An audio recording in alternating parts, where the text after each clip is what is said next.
Hello, ಎಲ್ಲರಿಗೂ ನಮಸ್ಕಾರ. ಎಲ್ಲರೂ ಚೆನ್ನಾಗಿದ್ದೀರಾ ಅಂತ ಅಂದ್ಕೊಂಡಿದ್ದೀನಿ. ನಾನು ಕೂಡ ತುಂಬ ಚೆನ್ನಾಗಿದ್ದೀನಿ. ಸೊ ಇವತ್ತೊಂದು ಒಳ್ಳೆ ಇನ್ಫಾರ್ಮೇಷನ್ ಜೊತೆ ಬಂದಿದ್ದೀನಿ. ಅತಿ ದೊಡ್ಡ ಪ್ರಸಿದ್ಧವಾದ ತುಂಬ ಪವಿತ್ರವಾದ ದೇವಸ್ಥಾನ ಬಗ್ಗೆ ನಾನು ಹೇಳ್ತಾ ಇದ್ದೀನಿ. ಈ ದೇವಸ್ಥಾನ ಆಲ್ಮೋಸ್ಟ್ ಆಗಿ ತುಂಬ ಜನರಿಗೆ ಗೊತ್ತು. ಸೊ ಯೂಟ್ಯೂಬಲ್ಲೆಲ್ಲ ಸರ್ಚ್ ಮಾಡಿದ್ರೂ ಗೊತ್ತಾಗುತ್ತೆ, ಗೂಗಲಲ್ಲಿ ಸರ್ಚ್ ಮಾಡಿದ್ರೂ ಗೊತ್ತಾಗುತ್ತೆ. ತುಂಬ ತುಂಬ ತುಂಬ ಶ್ರೇಷ್ಠವಾದ ಟೆಂಪಲ್ ಅಂತಲೇ ಹೇಳ್ಬೋದು. ಇವತ್ತು ಈ ಟೆಂಪಲ್ ಬಗ್ಗೆ ನಾನು ಹಿಸ್ಟ್ರಿ ಕೊಡ್ತಾ ಇದ್ದೀನಿ. ಸೊ ಈ ಹಿಸ್ಟ್ರಿ ನೀವು ಸರ್ಚ್ ಮಾಡಿ ಕೇಳೋಗಿಂತ ಬಾಯಿಂದ ಕೇಳಿದರೆ ತುಂಬಾ ಒಳ್ಳೆಯದಾಗಿರುತ್ತೆ. ಯಾಕಂದರೆ ಇವಾಗ ಬರ್ತಾ ಇರೋದು ಏಕಾದಶಿ, 25ನೇ ತಾರೀಕು ಏಕಾದಶಿ ಬಂದಿದೆ. ಶನಿವಾರ 25ನೇ ತಾರೀಕು 7ನೇ ತಿಂಗಳು 2026ರಲ್ಲಿ ಬಂದಿರೋ ಆಷಾಢ ಏಕಾದಶಿ ಅಂತಲೇ ಹೇಳ್ಬೋದು. ಸೊ ಈ ಏಕಾದಶಿ ಬಗ್ಗೆ ಮತ್ತು ಈ ಟೆಂಪಲ್ ಬಗ್ಗೆ ನಾನು ಹೇಳ್ತಾ ಇದ್ದೀನಿ. ಈ ಟೆಂಪಲ್ ಹೆಸರು ಬಂದುಬಿಟ್ಟು ಪಂಢರಪುರದ ಟೆಂಪಲ್ ಅಂತಲೇ ಹೇಳ್ಬೋದು. ಸೊ ಪಂಢರಪುರ ವಾರಿ ಏನು ಅಂತ ಹೇಳ್ತೀನಿ. ಪಂಢರಪುರ ಎಲ್ಲಿದೆ, ಯಾವ ಊರಲ್ಲಿದೆ ಅನ್ನೋದು ಹೇಳ್ತಾ ಇದ್ದೀನಿ. ಪಂಢರಪುರದ ಮಹತ್ವವೇನು ಅಂತ ತಿಳಿಸ್ಕೊಡ್ತಾ ಇದ್ದೀನಿ. ಅದ್ರ ಜೊತೆಗೆ ಪಂಢರಪುರದಲ್ಲಿ ಯಾವ ಹೆಸರಿನ ದೇವರು ಇದ್ದಾರೆ ಅನ್ನೋದು ಕೂಡ ತಿಳಿಸ್ಕೊಡ್ತಾ ಇದ್ದೀನಿ. ಸೊ ಗಮನವಿಟ್ಟು ಕೇಳಿ ಎಲ್ಲರೂ ಅಂತ ಶುರು ಮಾಡ್ತೀನಿ. ಪಂಢರಪುರ ವಾರಿ ಅಂದರೆ ಮಹಾರಾಷ್ಟ್ರದ ಅತ್ಯಂತ ಪ್ರಸಿದ್ಧ ಭಕ್ತಿ ಯಾತ್ರೆಗಳಲ್ಲಿ ಒಂದಾಗಿದೆ.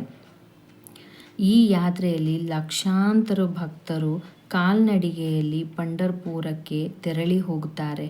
ಅಂದರೆ ಕಾಲ್ನಡಿಗೆಯಲ್ಲಿ 1 ತಿಂಗಳು, ಇವಾಗ ಏಕಾದಶಿ ಬರ್ತಾ ಇದೆ ಅಂದರೆ 1 ತಿಂಗಳು ಮುಂಚೆಯಿಂದನೇ ವಾರಿ ಅಂತ ಮಾಡ್ತಾರೆ. ವಾರಿ ಅಂದರೆ ಅವರು ಕಾಲ್ನಡಿಗೆಯಲ್ಲಿ ಹೋಗೋದು, ಭಜನೆ, ಕೀರ್ತನೆ ಇದನ್ನೆಲ್ಲ ಮಾಡ್ಕೊಂಡ್ಬಿಟ್ಟು ಚಿಕ್ಕ ಚಿಕ್ಕ ಮಕ್ಕಳಿಂದನೂ ಕೂಡ 1 ತಿಂಗಳು ಕಾಲ್ನಡಿಗೆಯಿಂದನೇ ಹೋಗ್ತಾರೆ ಅವರು. ಯಾವುದೇ ಥರ ಗಾಡಿ ವೆಹಿಕಲ್ಸ್ ಏನು ಯೂಸ್ ಮಾಡಲ್ಲ.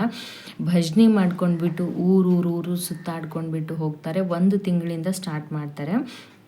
ಅಲ್ಲಿ ವಿಠ್ಠಲ ಪಾಂಡುರಂಗ ಮತ್ತು ರುಕ್ಮಿಣಿ ದೇವಿಯ ದರ್ಶನ ಪಡೆಯುತ್ತಾರೆ. ಅಂದರೆ ಅಲ್ಲಿ ವಿಠ್ಠಲ ಮತ್ತು ರುಕ್ಮಿಣಿ ದೇವರು ಇಬ್ಬರು ಇದ್ದಾರೆ.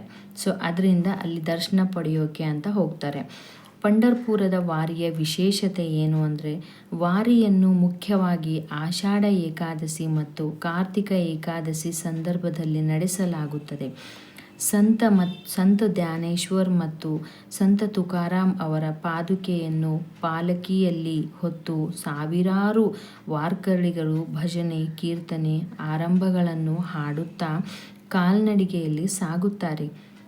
ಈ ಯಾತ್ರೆ ಸಮಾನತೆ, ಸೇವೆ, ಭಕ್ತಿ ಮತ್ತು ಶಿಸ್ತಿನ ಸಂಕೇತವಾಗಿದೆ.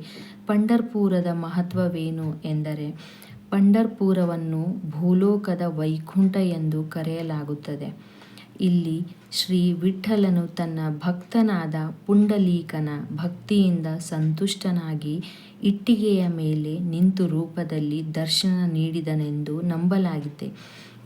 ಅಂದರೆ ವಿಠೋಬ ಇದ್ದಾನಲ್ವಾ, ವಿಠೋಬ ದೇವರು ಒಂದು ಇಟ್ಟಿಗೆಯಲ್ಲಿ ಮಾತ್ರ ಕಾಲನ್ನು ಇಟ್ಟು ನಿಂತ್ಕೋತಾನೆ. ಸೊ ಅಲ್ಲಿ ಪಂಢರಪುರದಲ್ಲಿ ಅತಿ ದೊಡ್ಡ ಪ್ರಸಿದ್ಧವಾಗಿದ್ದು ಅಂದರೆ ಇದೆ. ವಿಠೋಬ ಒಂದು ಇಟ್ಟಿಗೆಯ ಮೇಲೆ ನಿಂತ್ಕೊಂಡು ದರ್ಶನ ಕೊಡ್ತಾನೆ. ಯಾಕಂದರೆ ಇಡೀ ಎಲ್ಲೆಲ್ಲಿಂದನೂ ಭಕ್ತರು ನನ್ನ ಹತ್ರ ನಡ್ಕೊಂಡು ಬರ್ತಾರೆ.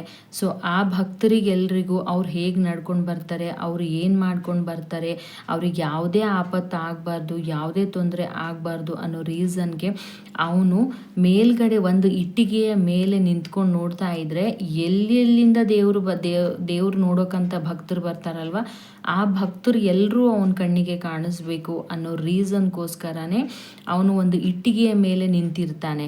ಆ ಇಟ್ಟಿಗೆ ಮೇಲೆ ನಿಂತ್ಕೊ ಅಂತ ಯಾರು ಹೇಳ್ತಾರೆ ಅಂದರೆ, ವಿಠ್ಠಲಂದು ಭಕ್ತಿ ಇಟ್ಟಿರೋ ಅಂಥ ಪುಂಡಲೀಕ ಎಂಬ ಒಬ್ಬ ಭಕ್ತಿ ಇರ್ತಾನೆ. ಆ ಭಕ್ತನ ಹೇಳ್ತಾನೆ, ಅವ್ರ ಅಮ್ಮನ ಕಾಲು ಒತ್ತಾ ನಿಂತ್ಕೋತಾನೆ. ಸೊ ಕಾಲು ಒತ್ತೋ ಟೈಮಲ್ಲಿ ವಿಠ್ಠಲ ಅವನ ಹತ್ರ ಹೋಗ್ತಾನೆ. ಅವನ ಹತ್ರ ಹೋಗ್ಬಿಟ್ಟು, ನಾನು ಬಂದಿದ್ದೀನಿ, ಏನು ಮಾಡ್ತಾ ಇದೀಯ ನೀನು ಅಂತ ಅಂದರೆ, ಅವನು ಅಮ್ಮನ ಕೆಲಸದಲ್ಲಿ ಅಷ್ಟು ಗಮನ ಕೊಟ್ಟಿದ್ನು. ಅಮ್ಮನ ಕಾಲು ಒತ್ತೋದ್ರಲ್ಲಿ ಎಷ್ಟು ಬ್ಯುಸಿಯಾಗಿದ್ನು ಅಂದರೆ, ಅವನಿಗೆ ಅಮ್ಮನ ಕಾಲು ಮುಂದೆ ಬೇರೆ ಲೋಕನೇ ಗೊತ್ತಾಗಲಿಲ್ಲ. ಆ ಥರ ಅಮ್ಮನ ಕಾಲು ಒತ್ತುತ್ತಾ ಇದ್ನು. ಅವನ ತಾಯಿಯ ಕಾಲನ್ನು ಒತ್ತೋ ಟೈಮಲ್ಲಿ ಇವನು ವಿಠೋಲ ಎಂಬ ಬಂದು ನಾನು ಎಲ್ಲಿ ನಿಂತ್ಕೊಳ್ಳಿ ಅಂತ ಹೇಳಿದಾಗ ಅವನೇನು ಮಾಡ್ತಾನೆ, ಕೈಯಿಂದ ತೊಗೊಂಡ್ಬಿಟ್ಟು ಒಂದು ಇಟಂಗಿನ ಬಿಸಾಕ್ತಾನೆ. ಈ ಇಟಂಗಿ ಮೇಲೆ ಹೋಗಿ ನಿಂತ್ಕೋ ಹೋಗು ಅಂತ ಈ ಥರ ಹೇಳ್ತಾನೆ ಪುಂಡಲೀಕ. ಸೊ ಭಕ್ತನಾದ ಹೇಳಿದಾನ ಅಂತ ಕೇಳಿಬಿಟ್ಟು ನಾನು ಆ ಇಟ್ಟಿಗೆ ಮೇಲೆ ನಿಂತ್ಕೋಬೇಕು ಅಂತ ಹೇಳಿ ಅವನು ಆ ಇಟ್ಟಿಗೆ ಮೇಲೆ ಹೋಗಿ ನಿಂತ್ಕೋತಾನೆ. ಅಲ್ಲಿ ಪ್ರಸಿದ್ಧವಾದದ್ದು ಇಟ್ಟಿಗೆ ಮೇಲೇ ದೇವರು ನಿಂತ್ಕೊಂಡಿದ್ದಾನೆ ಅಂತಲೇ ಹೇಳ್ಬೋದು. ಅಲ್ಲಿ ಚಂದ್ರಭಾಗ ನದಿ ಇದೆ. ಸೊ ಯಾರೆಲ್ಲ ಭಕ್ತರು ಬರ್ತಾರೆ, ಯಾರೆಲ್ಲ ದೇವ್ರಿಗೆ ನಮಸ್ಕಾರ ವಿಠ್ಠಲಾಗಿ ನೋಡ್ಕೊಂಡು ಬರಬೇಕು ಅಂತ ಬರ್ತಾರೋ, ಚಂದ್ರಭಾಗ ನದಿಯಲ್ಲಿ ಸ್ನಾನ ಮಾಡಿ ವಿಠ್ಠಲನ ದರ್ಶನ ಮಾಡಿದರೆ ಪುಣ್ಯ ದೊರೆಯುತ್ತದೆ ಎಂಬ ನಂಬಿಕೆ ಇದೆ. ಸಂತ ಪರಂಪರೆ, ಅಭಂಗ ಸಾಹಿತ್ಯ ಮತ್ತು ನಾಮಸ್ಮರಣೆಯ ಕೇಂದ್ರವಾಗಿ ಪಂಢರ್ಪುರವು ಶತಮಾನಗಳಿಂದ ಪ್ರಸಿದ್ಧವಾಗಿದೆ. ಜಾತಿ, ಧರ್ಮ, ಐಶ್ವರ್ಯ ಯಾವುದೇ ಇರಲಿ ಎಲ್ಲರೂ ದೇವರ ಮುಂದೆ ಸಮಾನರು. ಭಕ್ತಿ, ಪ್ರೀತಿ, ಸೇವೆ ಮತ್ತು ನಾಮಸ್ಮರಣೆ ವಾರಿಯ ಮುಖ್ಯವಾಗಿತ್ತು. ಅದರ ಜೊತೆಗೆ ಇಲ್ಲಿ ನಾನು ವಿಠೋಬ, ಪಾಂಡುರಂಗ ಮತ್ತು ಪುಂಡಲೀಕನ ಭಕ್ತಿಯ ಕಥೆ ಕೂಡ ಹೇಳ್ತಾ ಇದ್ದೀನಿ ಈ ದೇವಸ್ಥಾನ ದರ್ಶನ ಜೊತೆಯಲ್ಲಿ. ಪುಂಡಲೀಕನು ಆರಂಭದಲ್ಲಿ ತನ್ನ ತಂದೆ ತಾಯಿಯನ್ನು ಸರಿಯಾಗಿ ಗೌರವಿಸುತ್ತಿರಲಿಲ್ಲ ಎಂದು ಪುರಾಣ ಕಥೆಯಲ್ಲಿ ಹೇಳುತ್ತಿದೆ. ನಂತರ ಅವರಿಗೆ ಸೇವೆ ಮಾಡುವುದೇ ಶ್ರೇಷ್ಠ ಧರ್ಮ ಎಂಬ ಅರಿವು ಮೂಡಿ ತನ್ನ ಜೀವನವನ್ನೇ ತಂದೆ ತಾಯಿಯ ಸೇವೆಗೆ ಅರ್ಪಿಸಿದನು. ಅವನ ಅಪಾರ ಭಕ್ತಿಯಿಂದ ಸಂತುಷ್ಟನಾದ ಶ್ರೀಕೃಷ್ಣನು ರುಕ್ಮಿಣಿಯೊಂದಿಗೆ ಅವನನ್ನು ಭೇಟಿಯಾಗಲು ಬಂದನು. ಆದರೆ ಆ ಸಮಯದಲ್ಲಿ ಪುಂಡಲೀಕನು ತನ್ನ ತಂದೆ ತಾಯಿಯ ಸೇವೆಯಲ್ಲಿ ತೊಡಗಿದ್ದನು. ಸೇವೆಯನ್ನು ಮಧ್ಯದಲ್ಲಿ ಬಿಡದೆ ದೇವರಿಗೆ ಕುಳಿತುಕೊಳ್ಳಲು ಒಂದು ಇಟ್ಟಿಗೆಯನ್ನು ಎಸೆದನು. ಸ್ವಲ್ಪ ಕಾಯಿರಿ ಎಂದು ವಿನಂತಿಸಿದನು. ಭಕ್ತನು ಕರ್ತವ್ಯನಿಷ್ಠೆಯನ್ನು ಕಂಡ ಭಗವಂತನು ಆ ಇಟ್ಟಿಗೆಯ ಮೇಲೆಯೇ ಕೈಗಳನ್ನು ಸೊಂಟದ ಮೇಲೆ ಇಟ್ಟು ನಿಂತನು. ಸೇವೆ ಮುಗಿದ ನಂತರ ಪುಂಡಲೀಕನು ಭಗವಂತನಿಗೆ ನಮಸ್ಕರಿಸಿದನು. ಭಗವಂತನು, ನಿನ್ನ ಭಕ್ತಿಯಿಂದ ನಾನು ಸಂತುಷ್ಟನಾಗಿದ್ದೇನೆ.